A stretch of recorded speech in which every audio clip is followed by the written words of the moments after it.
Now we come to the next point that what do you understand by the term matter directly and substantially in issue? It is very important. Before that, we have to see what does the term matter in issue means. अब ये broader principle है. What is matter in issue? Matter in issue means the right litigated between the parties. It means the facts on which the right is claimed and the law applicable to the determination of that issue. ये मतलब होता है matter in issue का. ऐसे issue तीन तरीके के हो सकते हैं. लॉ क्या कहते हैं, issue of fact, issue of law, mixed question of law and fact. ठीक है, तीन तरीके के इशू होते हैं. मेन डेफिनेशन क्या है? Matter in issue means the right litigated between the parties. It refers to the facts on which the right is claimed and the law applicable to the determination of that particular issue. It can be of three types. First is issue of fact, issue of law, and mixed issue of fact and law. Yeah, law and fact, whatever you want to write. But res judicata is talking about matter directly and substantially in issue. Something which is directly and substantially in issue. वो matter in issue की बात नहीं कर रहा है, वो matter directly and substantially in issue की बात कर रहा है. तो पहले हम देख लेते हैं कि डायरेक्टली का क्या मतलब होता है. डायरेक्टली का स्ट्रेट फॉरवर्ड मतलब होता है सीधे सीधे, इमीडिएटली, विदाउट इंटरवेंशन. ठीक, that is what is understood by the term direct. Substantially का क्या मतलब होता है? इट मीन्स एसेंशियली, मटीरियली और इन अ सब्सटेंशियल मैनर. ठीक है, एक मटीरियल सेंस में वो होना चाहिए. तो अब सवाल ये उठता है कि हाउ वुड यू डिटरमाइन कि प्रीवियस सूट में the matter was directly and substantially in issue. अब इसका प्रिंसिपल ये है कि इसका कोई कट एंड राइट फॉर्मूला नहीं है. It is determined on the basis of fact and circumstances of each case. There is no cut and right formula by itself to determine that whether the matter was substantially and directly in issue in the previous suit or not. उसके लिए बहुत सारी चीज़ें देखनी पड़ती हैं. तो सवाल उठता है क्या क्या चीज़ें देखनी पड़ेंगी. पहली चीज़ ये देखनी पड़ेगी कि प्लीडिंग्स क्या थी पार्टीज की. ठीक, the first thing is to see that what were the pleadings of the parties. Pleading of the parties मतलब प्लेंटिफ की प्लेंट क्या थी, डिफेंडेंट ने क्या रिटर्न स्टेटमेंट फाइल किया. फिर ये देखा जाएगा कि इश्यूज क्या बने, प्रायर सूट में इश्यूज क्या बने. फिर उन इश्यूज के बेसिस पे फाइंडिंग्स क्या आई और क्या जजमेंट आया.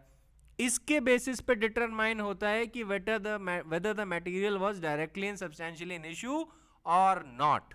ठीक है, these are the things that you will see and note it down somewhere, that these are the things that you have to see in order to determine whether a matter was directly and substantially in issue in former suit or not. What will you see? First, the pleading of the parties, that is plaint and written statement. Secondly, the issues framed. And thirdly, the judgment.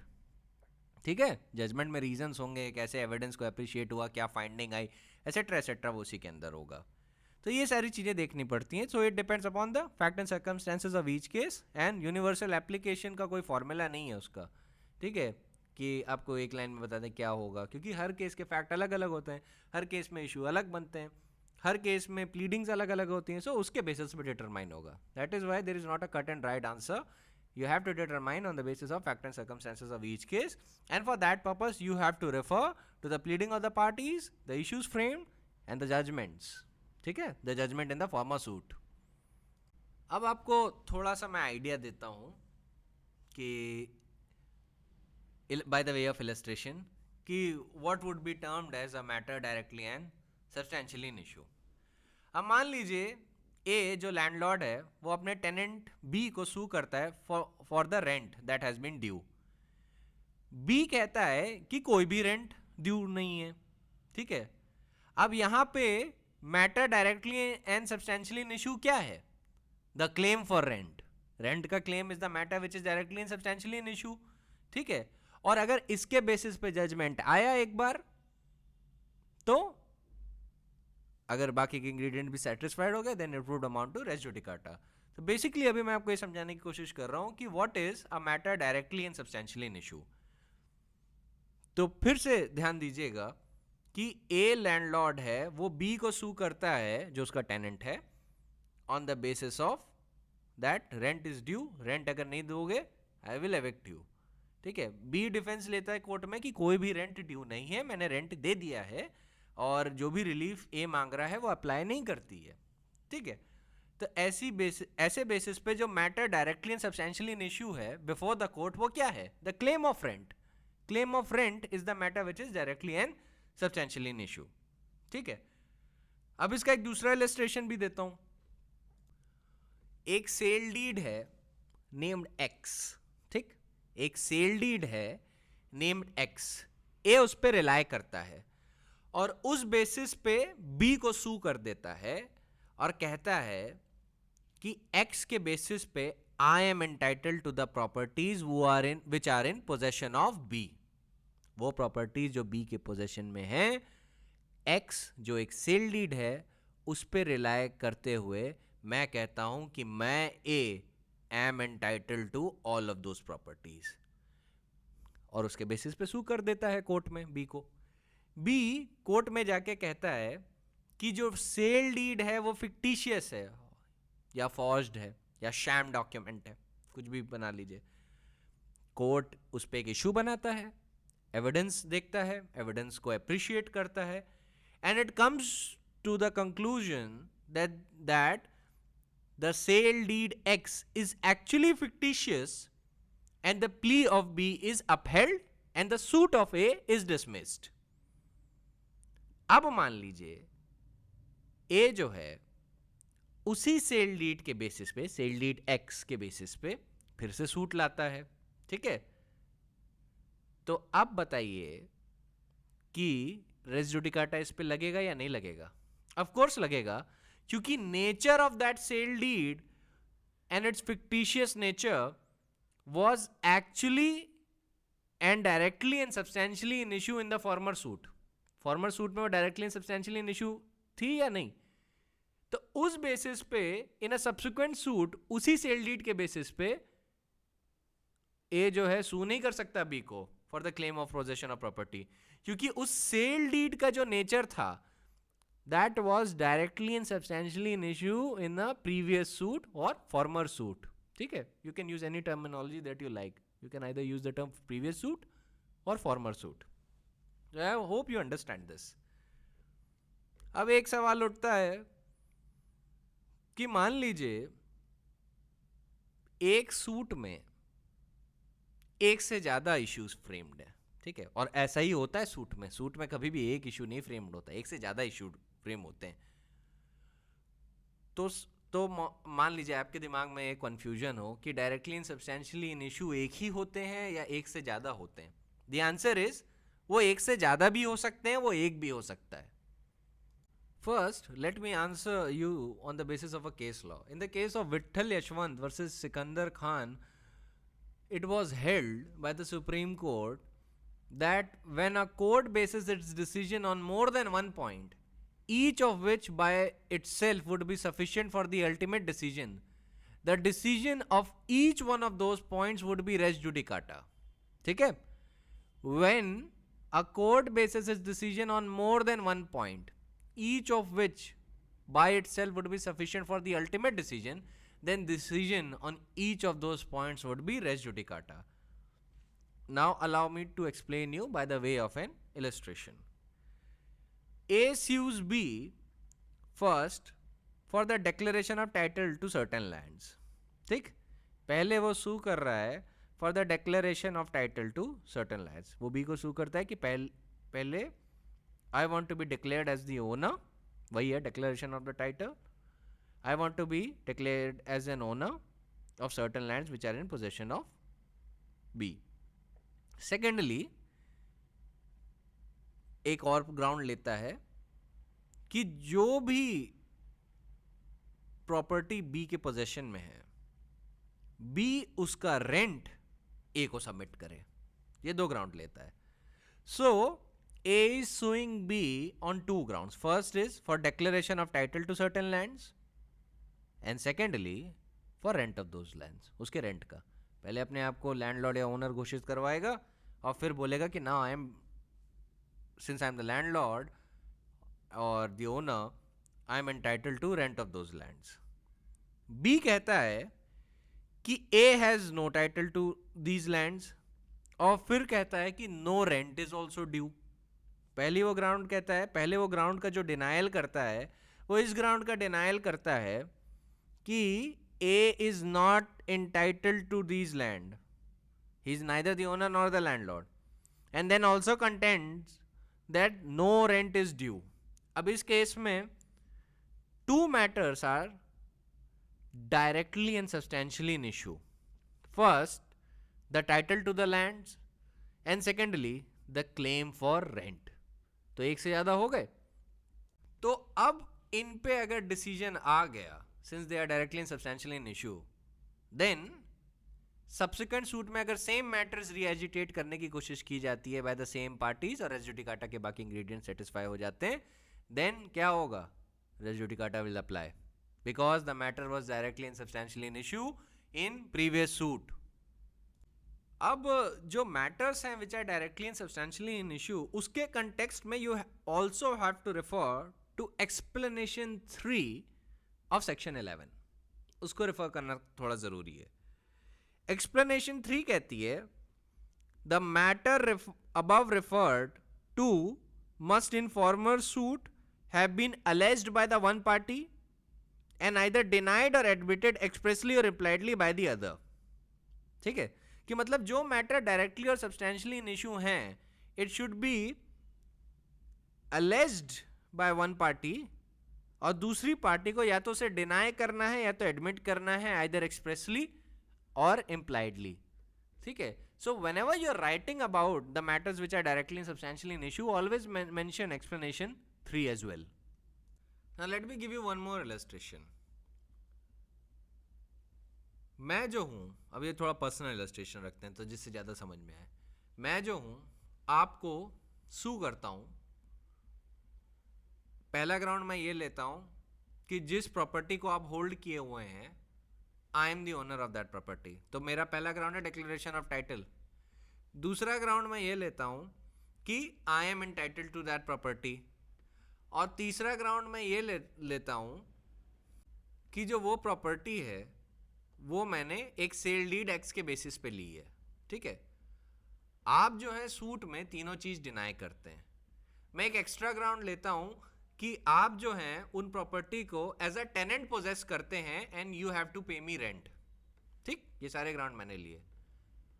Court एक एक करके सारे grounds को determine करता है and it finds that क्या कहते हैं कि जिस बेसिस पे मैं टाइटल क्लेम कर रहा हूँ, I am not entitled to that property. जिस सेल डीड पे मैं रिलाई कर रहा हूँ वो सेल डीड फिक्टिशियस है. आप ये सब डिनाई कर चुके हैं. ठीक है, और अपनी प्लीडिंग्स में डाल चुके हैं. मैं भी आपकी प्लीडिंग्स नहीं डिस्कस कर रहा, मैं बस अभी अपनी कोर्ट का डिसीजन और फाइंडिंग्स डिस्कस कर रहा हूँ. तो कोर्ट ने पहला मेरा टाइटल उड़ा दिया कि I am not entitled to that property. दूसरा, सेल डीड के बेसिस पे जो मैं रिलाई कर रहा था, कोर्ट ने कह दिया वो सेल डीड फिक्टिशियस है. तीसरा, कोर्ट ने कह दिया कि आप जो हैं टेनेंट की कैपेसिटी में वो लैंड नहीं होल्ड कर रहे.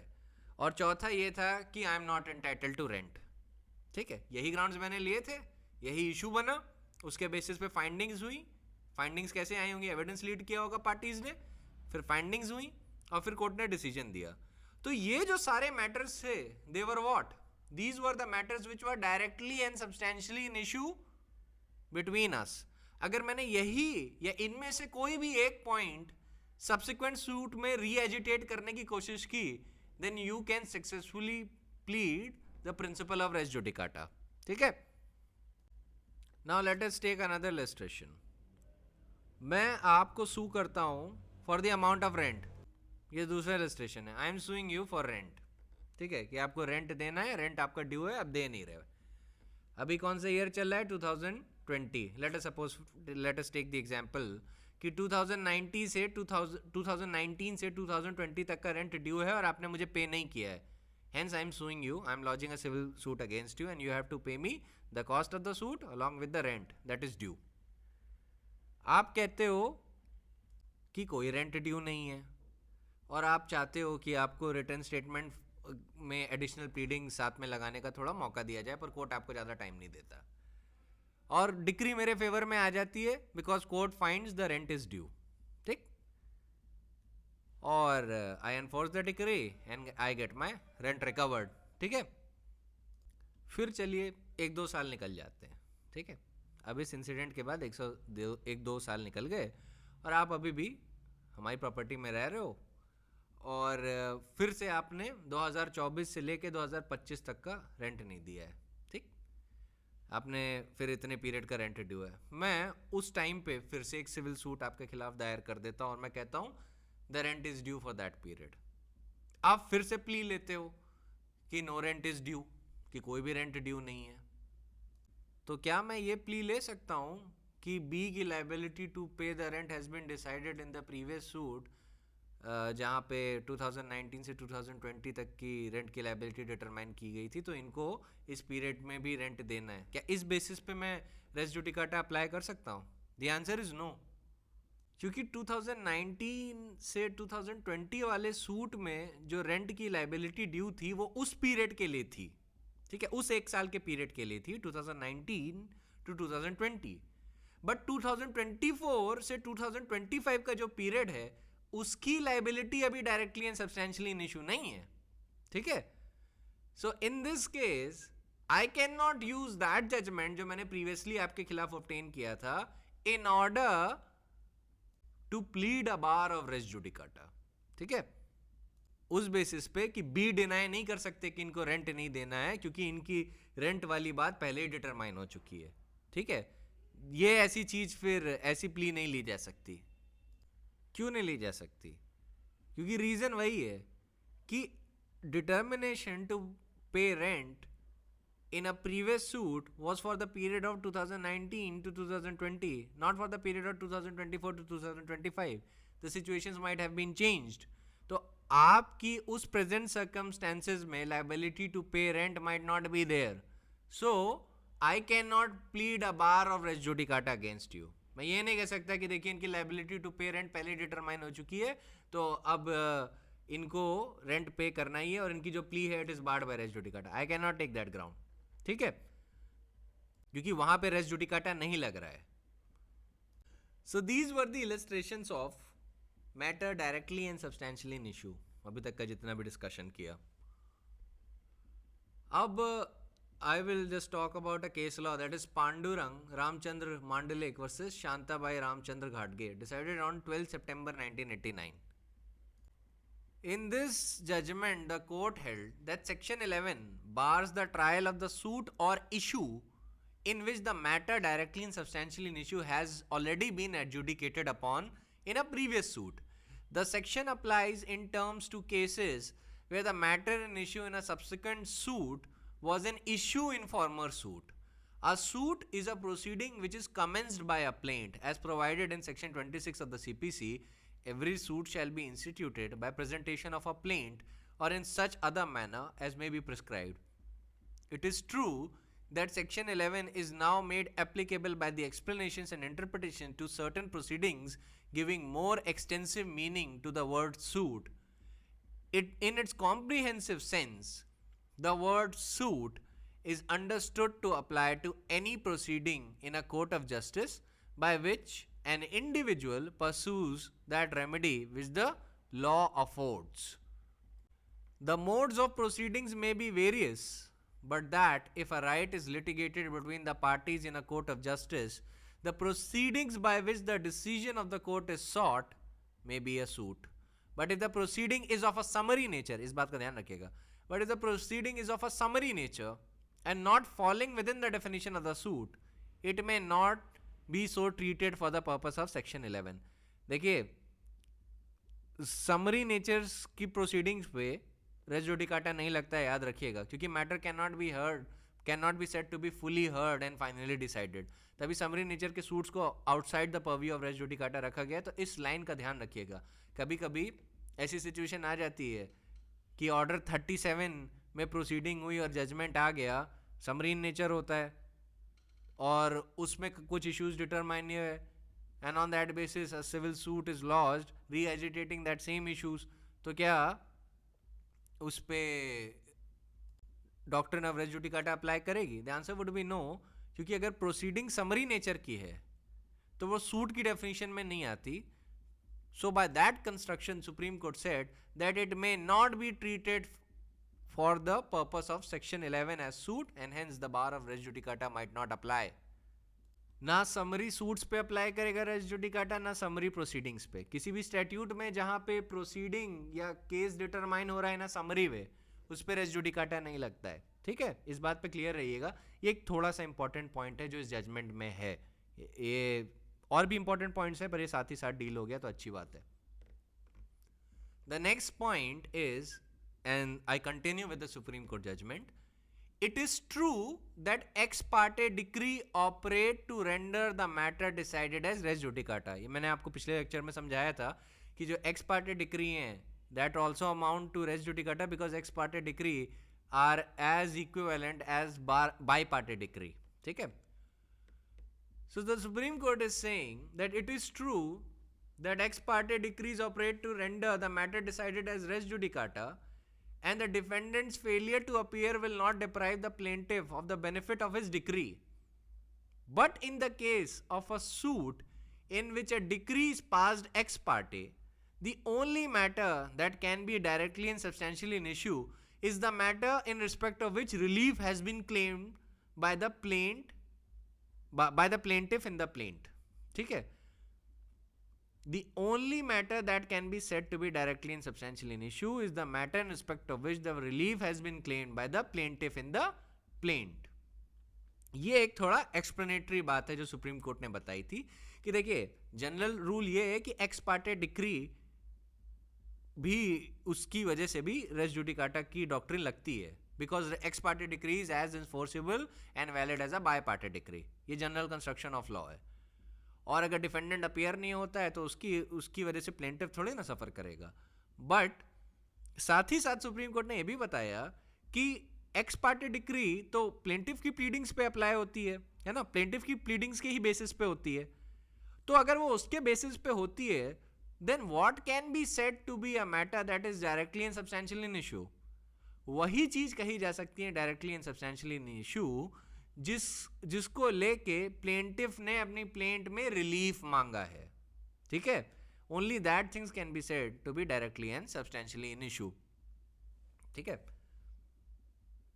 Then the Supreme Court goes further and says a matter in respect of which no relief is claimed cannot be directly and substantially an issue in a suit in which a decree is passed ex parte, though the court may have gone out of its way and declared the plaintiff to be entitled to relief in respect of such other matter.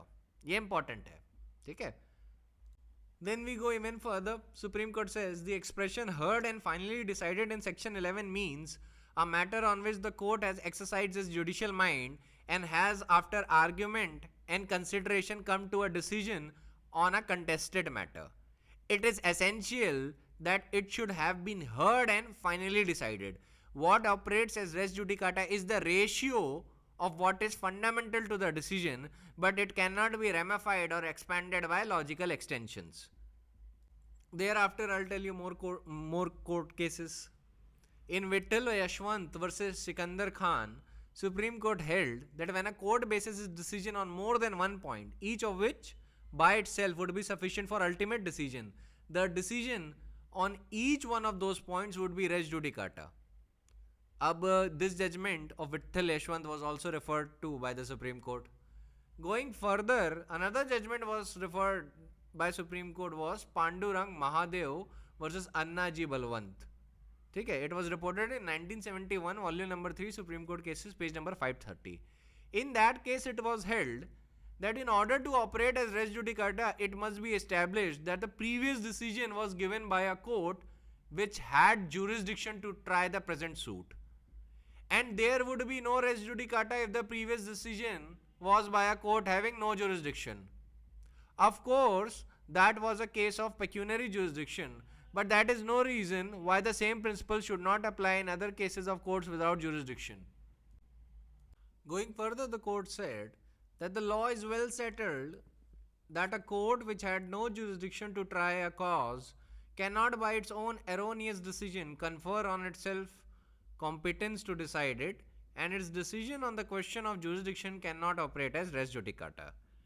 Conversely, the decision relating to jurisdiction cannot be said to constitute the bar of res judicata, whereby an erroneous interpretation of statute it holds it has no jurisdiction.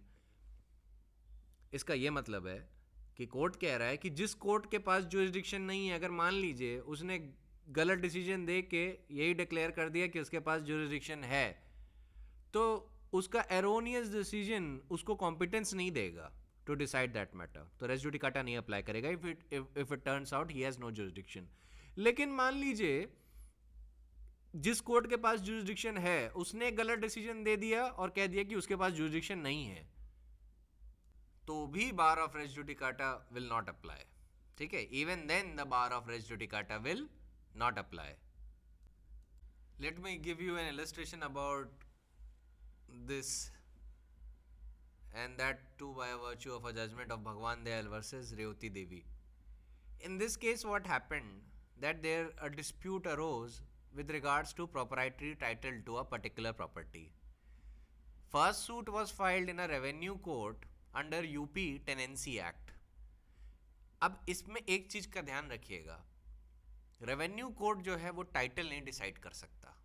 ठीक, title नहीं decide कर सकता ownership का. सो revenue court ने एक issue frame किया and referred it to civil court as was required by the UP tenancy act.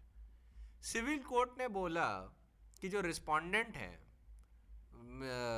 Revati Devi, she was entitled to half a share in villages, और इस बेसिस और इस फाइंडिंग के बेसिस पे रेवेन्यू कोर्ट ने सूट डिक्री कर दिया. देयर आफ्टर जो अपेलेंट हैं भगवान दयाल, इन्होंने एक सूट फाइल किया सिविल कोर्ट में for declaration that he is the absolute owner of the property in the suit. वो क्या है?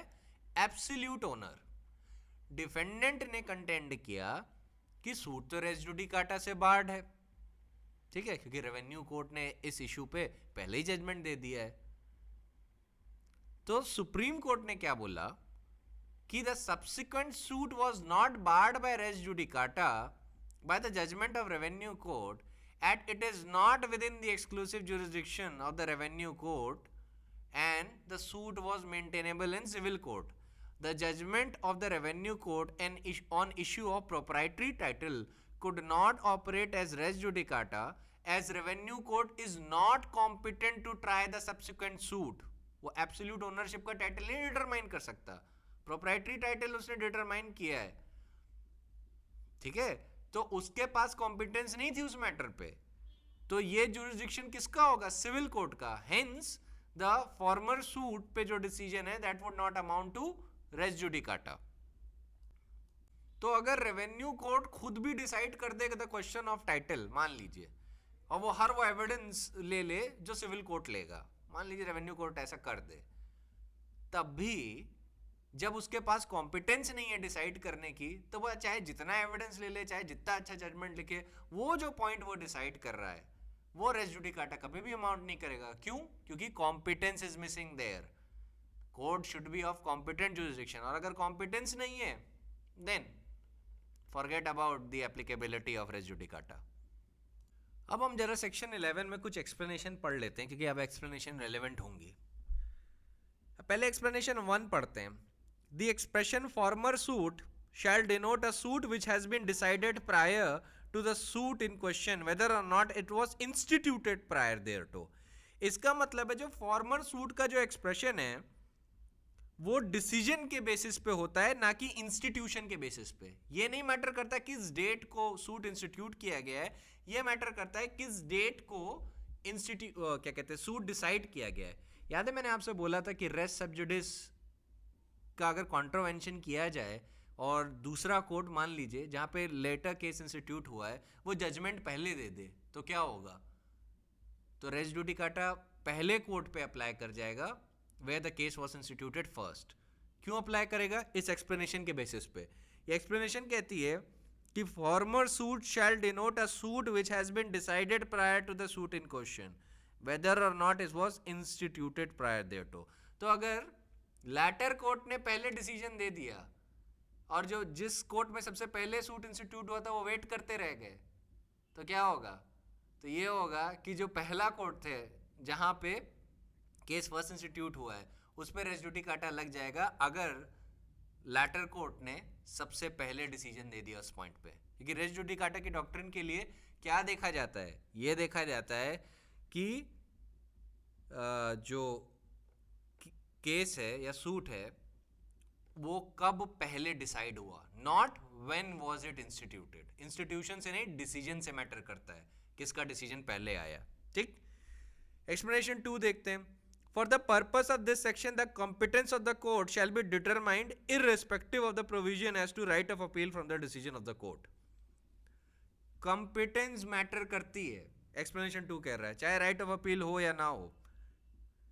So keep in mind this whenever you are writing about the competence, explanation 2 का भी mention करिएगा, the competence of the court shall be determined irrespective of any provision as to right of appeal from the decision of such court.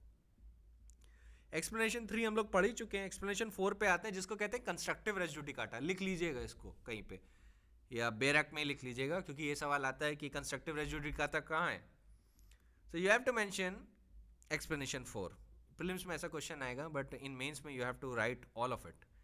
तो explanation 4 कहती है any matter which might and ought, might और ought नहीं है, सब लोग इसे might और ऑट लिखते हैं, ये माइट एंड ऑट है, इसको मार्क कर लीजिए माइट एंड ऑट।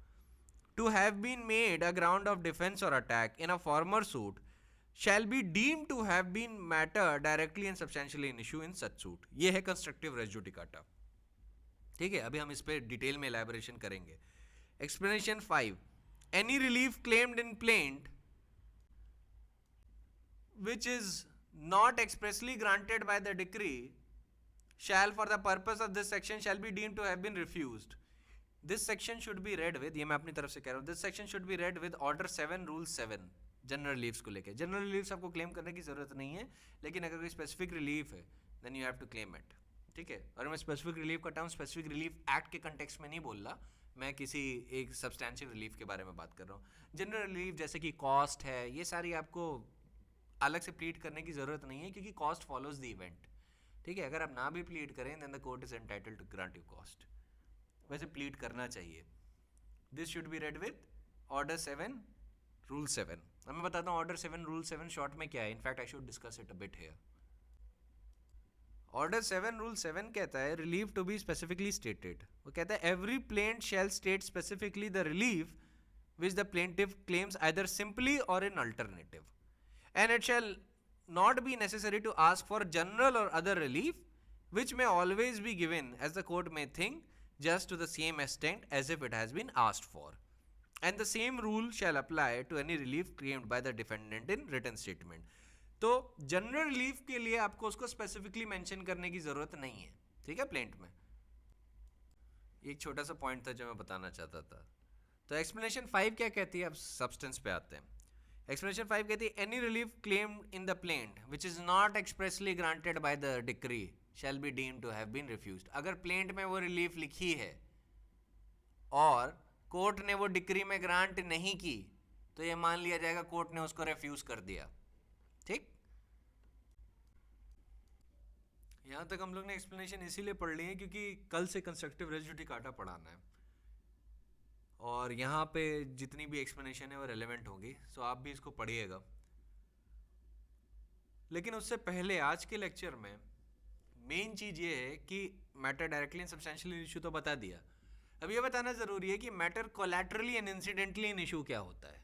ठीक, matter collaterally and incidentally in issue क्या होता है, क्योंकि जो वर्ड्स है ना directly and substantially in issue, ये सेक्शन 11 ऑफ सीपीसी ने डेलिबरेटली यूज किए, जानबूझ के यूज किए। उन्होंने जो directly and substantially in issue का जो टर्म है, it has been used in contradistinction to the term collaterally और इंसिडेंटली इन इशू। तो जो मैटर्स कोलैटरली और इंसिडेंटली इन इशू होते हैं they do not operate as res judicata, उन पे decision do not operate as res judicata. ठीक है, कोलैटरल क्या होता है और इंसिडेंटल क्या होता है, मतलब वो मेन फाइंडिंग को लेके इंसिडेंटल है। ठीक है, So decisions on the matters collateral or incidental to the main issue in a case will not operate as res judicata. First, let me tell you the definition of it. Then I will explain it by the way of illustration.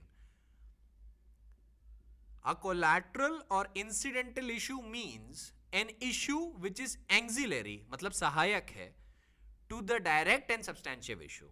ठीक, तभी इसको बोला जाता है collateral और incidental, क्योंकि incidental है मतलब कोई और बड़ा इशू है जिसकी वजह से इंसिडेंटल है. ठीक है, तो जो इंसिडेंटल और कोलैटरल इश्यूज होते हैं उनके डिसीजन पे कभी भी रेस जुडिकाटा नहीं लगेगा. हमेशा directly and substantial in issue के टर्म्स पे रेस जुडिकाटा लगेगा. ठीक है, तो अ कोलैटरल और incidental issue means an issue which is ancillary to the direct and substantial issue. It refers to a matter in respect of which no relief is claimed. ये एक ऐसा matter होता है जिसके रिस्पेक्ट में कोई relief नहीं क्लेम की गई है, and yet it is put into an issue to enable a court to adjudicate upon the matter which is directly and substantially in issue. The expression collaterally or incidentally in issue implies that there is another matter which is directly and substantially in issue. ठीक है, ध्यान रखिएगा, इसका एक बड़ा important element ये होता है कि इस पॉइंट को लेके कोई रिलीफ नहीं क्लेम की जाती है कोलैटरल और इंसिडेंटल इशू को लेके, लेकिन it is put into the court merely because the court would be enabled to adjudicate upon the matter which is directly and substantially in issue more comprehensively. Court जो है बहुत ही comprehensive तरीके से directly and substantially in issue के matter को deal कर पाएगा. ठीक है, और जहां पे भी आप ये टर्म देखें कोलैटरली और इंसिडेंटल इन इशू, वहां पे आप तुरंत समझ जाएं कि इन पे रेस जुडिकाटा नहीं अप्लाई करेगा, और अगर कोलैटरली और इंसिडेंटली कोई चीज इशू में है तो इसका मतलब है कोई दूसरा मैटर है which is directly and substantially in issue. सिर्फ उसी पॉइंट पे रेस जुडिकाटा अप्लाई करेगा which is directly and substantially in issue, not which is collaterally or incidental in issue. ठीक है, अब कोलैटरल और इंसिडेंटल इन इशू के पॉइंट्स का जो इंपॉर्टेंट एलिमेंट है वो क्या है, उसको लेके रिलीफ नहीं क्लेम होती है, yet it is put into an issue to enable the court to adjudicate upon the matter which is directly and substantially in issue more comprehensively. ठीक है, अब इसका एक इलस्ट्रेशन लीजिए. ए जो है वो बी को रेंट के लिए सू करता है और कहता है कि ₹50,000 रेंट इज ड्यू, 50,000 का रेंट ड्यू है. ठीक है, बी जो है वो कहता है कि रेंट का जो अमाउंट है वो 50,000 नहीं है, वो कम करके 35,000 किया जाना चाहिए, क्योंकि जो एक्चुअल लैंड एरिया है that is less than the land area that is mentioned in lease deed. ठीक है, लीज डीड में जो लैंड एरिया है, एक्चुअलिटी में जो एक्चुअल लैंड एरिया है that is less than what is mentioned in the lease deed. ये B एक प्ली लेता है. ठीक, कोर्ट फिर कमिश्नर भेजता है अपना, ठीक है, इन ऑर्डर टू इंक्वायर कि भाई लैंड एरिया क्या है, कितना है. और कोर्ट जब कमिश्नर से पूरा मैपिंग करवाता है, it finds that the area is actually greater than what is shown in the lease deed. तो बी की प्ली फॉल्स हो जाती है. अब एक बात बताइए, the finding regarding the excess area being ancillary and incidentally होगी, the finding regarding the excess area would be auxiliary or incidental to the main issue or directly and substantially an issue. The answer is simple. It would be auxiliary and incidental, क्योंकि main point क्या है contention का जिस पे relief मांगी गई है? Main point है दैट इज दैट बी ओज ए रेंट, बस that is the direct point. अब बी ने एक अबेटमेंट की प्ली ली थी. ठीक है, अब फाइंडिंग ये हुई कि भाई लैंड एरिया जो था it turned out to be greater, है ना. अब ए का ये थोड़ी ना कंटेंशन था कि भाई लैंड एरिया इतना कर दो, लैंड एरिया इतना नहीं है, उसके बेसिस पे मैं वो मांग रहा हूँ. ए का तो बस इतना कहना था कि बी मुझे रेंट वो करते हैं 50,000 का इतना. ये तो बी की अपनी प्ली थी कि there should be an abatement of rent, क्योंकि जो लीज एरिया है, जो लीज डीड में जो एरिया मेंशन्ड है वो एक्चुअलिटी में एरिया उतना नहीं है, it is less than that. So that is why जो finding as to the area है जो कोर्ट ने अपने कमिश्नर के थ्रू करवाई ये जानने के लिए कि डिफैक्टो क्या पोजीशन है, ऐसी सिचुएशन में that would not amount to res judicata, वो रेस जुडिकाटा को अमाउंट नहीं करेगा because this thing is collaterally and incidentally in issue. ये जो फाइंडिंग रिगार्डिंग द एरिया जो कोर्ट ने मेंशन की होगी अपने जजमेंट में, that is collaterally and incidentally in issue, not directly and substantially in issue. What is directly and substantially in issue? The matter that has been the bone of contention between them. A क्यों sue कर रहा है? Because B owes rent to him, है ना? तो that is the matter directly and substantially in issue. जो land का जितना बड़ा एरिया है, that is not the matter directly and substantially in issue, that is a matter collaterally and incidentally in issue. इस point में मैं आपको एक केस लॉ बताता हूँ। केस लॉ है गंगाबाई वर्सेस छाबूबाई। अच्छा, ये केस लॉ है ना, ये लोकस क्लासिकस भी है और ये कोर्ट ऑफ स्मॉल कॉज के कॉन्टेक्स्ट से और matter collaterally and incidentally in issue और कॉम्पिटेंस के कंटेक्स्ट से और रेस जुडिकाटा के कंटेक्स्ट से इंपॉर्टेंट है। अच्छा, इस केस में section 92 and 91 of evidence act का इशू भी इन्वॉल्व था, तो उसमें हम नहीं जाएंगे 91 एंड 92 का क्या इशू था एविडेंस एक्ट का, क्योंकि वो हम ऑलरेडी डील कर चुके हैं एविडेंस में। तो मैं आपको पहले इस केस के फैक्ट बताता हूँ। देखिए, जो रिस्पोंडेंट हैं that is Chhabubai, she was in need of money and she entered into an agreement with the appellant Gangabai for the loan of rupees 2000, and it was decided that simultaneously she should execute a nominal document of sale and a rent note। ठीक, उनको क्या execute करना है? एक a document of sale that is sale deed और एक rent note of her house that is situated in Amravati। जो respondent है, she continued in possession of the house property throughout and carried out the repairs of that house from time to time. और जो appellant थी, she was attempting to enforce the document of sale by filing a suit in court of small cause for recovery of rent, and the said suit has resulted in a decree. और decree में क्या था कि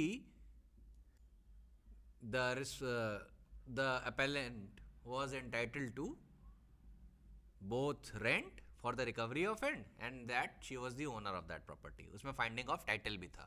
case कहाँ file हुआ है? Court of small cause में। ठीक है, मैं एक बार फैक्ट्स फिर रिपीट कर देता हूँ just in case you don't get lost. जो रिस्पोंडेंट थी, she was in need of money और उन्होंने अपेलेंट से, appellant that is Gangabai, respondent is Chhabubai, तो she applied for a loan, respondent applied for a loan with the appellant for the amount of rupees 2000। और फिर ये decide हुआ था कि the respondent should execute a nominal document of sale और एक rent note of her house which is situated in Amravati. Document execute हुए, फिर रिस्पोंडेंट वापस वहाँ पे रहने लगी अपने हाउस के पोजेशन में और फिर रिपेयर्स भी करवाती थी फ्रॉम टाइम टू टाइम। लेकिन जो अपेलेंट थे, उनके हाथ में तो क्या आ गया था? डॉक्यूमेंट ऑफ सेल और रेंट नोट आ गया था। So she wanted to enforce that document, है ना? So she not only wanted it, she actually enforced that document। she went to the court and sought to enforce the sale deed and also the rent note। उसके basis पे court of small cause ने recovery of rent के लिए एक decree grant कर दी। किसको? दी appellant को, appellant को डिक्री ग्रांट कर दी। अब रिस्पोंडेंट घबरा गई, रिस्पोंडेंट घबरा जो गई, she immediately went to the court, civil court गई और उन्होंने एक सूट फाइल किया for the declaration that she was the continued owner of the house property. फिर ऑफ कोर्स क्या कहते हैं, दूसरी पार्टी ने फिर वो फाइल किया होगा कि देखिए इन्होंने सेल डीड भी एग्जीक्यूट की है, हमको बेच दिया था घर और रेंट नोट भी है, रेंट पे कर रही थी और हमारे पास प्रीवियस डिक्री भी है। तो जो रिस्पोंडेंट थी, उन्होंने ये साबित करने की कोशिश की सिविल कोर्ट के सामने कि जो डॉक्यूमेंट मैंने एग्जीक्यूट किए हैं, they were never intended to be acted upon. ठीक है, और फिर अपने डिफेंस में अपेलेंट क्या बोलती हैं? अपेलेंट बोलती हैं कि द सेल डीड एक जेन्युइन ट्रांजैक्शन है और हाउस की जो ओनरशिप है वो उसको पास कर गई है। ठीक है. Sale deed is a genuine transaction and the ownership of house has passed to whom? Has passed to her. ये अपेलेंट का ग्राउंड था. Who is the appellant? Gangabai. Who is the respondent? Chhabubai. ये मैं बार बार इसलिए बोल रहा हूं ना, इससे कंफ्यूजन ना हो. सिविल केसेस में कंफ्यूजन मत रखिएगा. कंफ्यूजन हुई, आंसर गड़बड़ाएगा अप्लाइड वाला. ठीक है. तो रिस्पोंडेंट कह रही है कि वो जो सेल डीड और रेंट नोट है वो शैम ट्रांजैक्शन है, that was never intended to be acted upon. ठीक. अपेलेंट कह रही है that is a genuine transaction and was intended to be acted upon. फिर एक ग्राउंड लिया गया कि कोर्ट ऑफ स्मॉल कॉज ने ऑलरेडी डिसाइड कर दिया है सूट मेरे फेवर में, तो इनकी जो प्ली है कि she is the owner of that particular property which has been sold in a sale deed is hit by res judicata and it bars the respondent from re-agitating the same issue. ठीक है. ये ground उन्होंने लिया. Now what did the Supreme Court say? Supreme Court said that it seems to us that when a finding as to title of immovable property is rendered by a court of small cause, res judicata cannot be pleaded as a bar in subsequent civil suit for the determination of enforcement of any right or interest in immovable property. In order to operate as res judicata, the finding must be 1. Disposing of a matter directly and substantially in issue in the former suit, and the issue should have been heard and finally decided by the court trying such suit. A matter which is collaterally or incidentally in issue for the purpose of deciding the matter which is directly in issue in the case cannot be made the basis of a plea of res judicata. It has long been held that a question of title in a small cause suit can be regarded only as incidental to the substantial issue in the suit and cannot operate as res judicata in the subsequent suit in which such question is directly raised. तो यहाँ पे ये issue तोड़ गया कि भाई small cause court ने title decide कर दिया था. कोर्ट ने बोल दिया दैट वाज ओनली इंसिडेंटल, और वैसे भी कॉम्पिटेंसी नहीं है कोर्ट ऑफ स्मॉल कॉज के पास, लेकिन मेन चीज क्या है? That was an incidental issue. So hence the subsequent civil suit is maintainable. ये पहली बात है.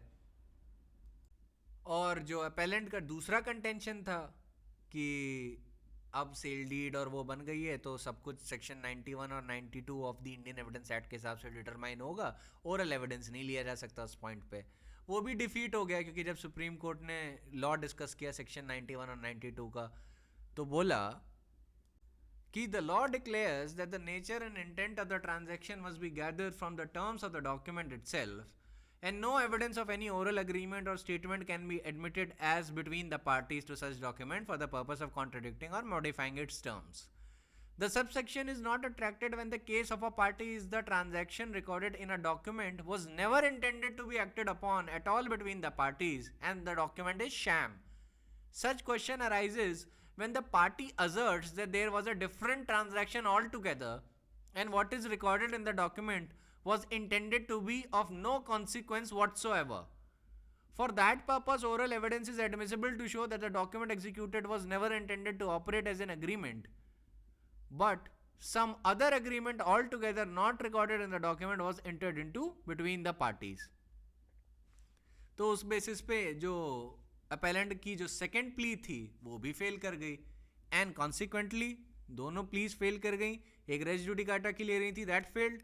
91 और 92 of the Indian evidence act के लिए वो फेल्ड. रिजल्ट क्या हुआ? Suit was dismissed, sorry appeal was dismissed. ठीक है, सुप्रीम कोर्ट के सामने मैटर है. You will never use the term suit was dismissed, you will always use the term that appeal is dismissed. Now let me tell you about a distinction. अभी जो academic in nature समझा तो दिया ही है, अब थोड़ा distinction भी बता दें just in case अगर कोई पूछ ले एग्जाम में. A matter is directly and substantially an issue if it is necessary to decide in order to adjudicate the principal issue and if the judgment is based upon that decision. ये matter directly and substantially an issue है. A matter collaterally or incidentally in issue is if it is necessary to decide in order to grant relief to the plaintiff or to the defendant and the decision on such issue either way does not affect the final judgment. समझे कि collaterally और incidentally in issue का कोई भी decision है वो judgment को नहीं affect करता. So hence that is a matter collaterally and incidentally in issue. Next, Whether a matter was directly and substantially an issue or merely collaterally or incidentally an issue has to be determined with reference to plain written statement, issues, and the judgment in the suit. And such questions are to be decided on the basis of fact and circumstances of each case, and no rule of universal application can be laid down. तो all in all primarily दो difference main होते हैं इनके, कि जो matter directly and substantially in issue है, it is necessary to be decided in order to adjudicate the principal issue, और judgement उन्हीं इश्यूज पे बेस्ड होता है. और मैटर कोलैटरली और जो इंसिडेंटली इन इश्यू होता है वो इसलिए नेसेसरी होता है, वो मतलब उस पर जजमेंट नहीं बेस होता है. It is only necessary to be decided in order to grant a better relief to the plaintiff and to decide the suit more comprehensively. उस पर डिसीजन नहीं कभी बेस होता कोलैटरली और इंसिडेंटली इन इशू पे. In fact उस पर जो भी फाइंडिंग आ जाए, जो एक्चुअल जजमेंट है वो कभी भी अफेक्ट नहीं होगा. Hence that matter is collaterally and incidentally in issue. किसी भी सूट में जो भी matter collaterally and incidentally in issue होता है वो हमेशा इसीलिए डिसाइड हो रहा होता है जिससे कि सूट एक बहुत कॉम्प्रिहेंसिव सेंस में डिसाइड हो जाए और ये देखा जाए कि रिलीफ कितने अच्छे से दी जा सकती है किसी केस में. कभी भी रिलीफ उस पर बेस नहीं होती है. Relief is not based on a matter which is collaterally and incidentally an issue. Relief हमेशा बेस होगी on a matter which is directly and substantially an issue. कितनी कॉम्प्रिहेंसिव रिलीफ देनी है या कितना कॉम्प्रिहेंसिवली सूट डिसाइड करना है, that उसके लिए आप कोलैटरली और इंसिडेंटली इन इशू में जा सकते हैं. ठीक है. And court is not even mandated to do so. Sometimes it does in order to settle the controversies at rest. But collaterally or incidentally in issue पे res judicata नहीं लगता है और directly and substantially in issue पे res judicata लगेगा. That is the second difference. ठीक है. That is the second and the most primary difference that you have to keep in mind. I'll reiterate again. A matter is directly and substantially an issue if it is necessary to decide in order to adjudicate the principal issue and the judgment is based upon that decision. A matter is collaterally and incidentally an issue if it is meant for more comprehensive judgment in order to decide the issues more comprehensively and in order to grant a better relief to the plaintiff. The relief is never based on collaterally or incidentally an issue. ठीक है. और कौन सा matter directly and substantially in issue होगा? How will you determine कि a matter is directly and substantially in issue या merely collaterally और incidentally in issue? You will determine it on the basis of plaint written statements, issues, judgment in the suits. ठीक है. इसी basis पे आप करेंगे. इसका कोई यूनिवर्सल फॉर्मूला नहीं है. You have to determine all these things. फिर अब आपको पता है कि अगर किसी भी केस में एक से ज़्यादा इश्यूज पे फाइंडिंग है और वो सारे इश्यूज क्या हैं? Directly and substantially in issue, then हर उस चीज पे क्या लगेगा? Race judicata. हर उस इशू पे क्या लगेगा? हर उस फाइंडिंग पे लगेगा रेस जुडिकाटा. ठीक है. Be very clear about that. ऐसा मत समझ लीजिएगा डायरेक्ट एंड सब्सटेंशियली इशू सिर्फ एक होता है और बाकी नहीं हो सकता. किसी केस में एक से ज़्यादा हो सकते हैं. ठीक है. या सारे के सारे इश्यूज हो सकते हैं. और किसी किसी केस में हो सकता है कि एक ही दो substantially and directly in issue हो, बाकी के जो इश्यूज हैं वो कोलैटरल इंसिडेंटल इश्यूज हो. That would always be determined on the basis of pleading of the parties, issues framed and the judgment thereof. फिर एक इशू है, एक पॉइंट है कि finding on the matters which is not an issue. अगर मान लीजिए जज ने किसी ऐसे मैटर पे फाइंडिंग दे दी है या फाइंडिंग रिकॉर्ड कर दी है जो इशू में है ही नहीं पार्टीज के बीच में, which is not at all in issue, तो क्या उस पर रेस जुडिकाटा लगेगा? Answer is simple. उस पर रेस जुडिकाटा नहीं लगेगा because that question is not an issue between the parties. वैसे ही अगर कोर्ट ने अपना पर्सनल ओपिनियन दिया है किसी मैटर पे जो इशू में है ही नहीं, even then that would not amount to res judicata. ठीक है. तो किसी भी मैटर में which is not an issue उस पर अगर कोर्ट ने फाइंडिंग दे दी then that would not amount to res judicata and similar is the case for its opinion. ये सारी चीज़ें तो आपको फेयरली क्लियर ही होंगी. ठीक है. So the lecture that I have give you today, it is very important that you understand it and you jot down the basic principles, and if you have any questions or curiosity then you ask me, because it is very important in order to understand constructive res judicata. हम step by step चल रहे हैं. First step हो गया res judicata simpliciter, मैंने आपको principles बता दी जनरल सेंस में. Next I took you to the definition of the terms. Then I will slowly and slowly make things more complex. हम simplicity से complexity की तरफ जाएंगे. और क्योंकि हमें complexity की तरफ जाना है तो ध्यान रखिएगा हर एक स्टेप जो मैं डिस्कस कर रहा हूँ वो बहुत इंपॉर्टेंट है. And you should bear in mind that nothing that is being said is trivial. All right, nothing that is being said by me right now is trivial. It is very very very important. जितनी भी चीज़ें मैंने आज discuss की, directly and substantially in issue, collaterally and incidentally in issue, waivers के issue, these are very important for you to understand. ठीक है? So that is it for today. I will see you tomorrow.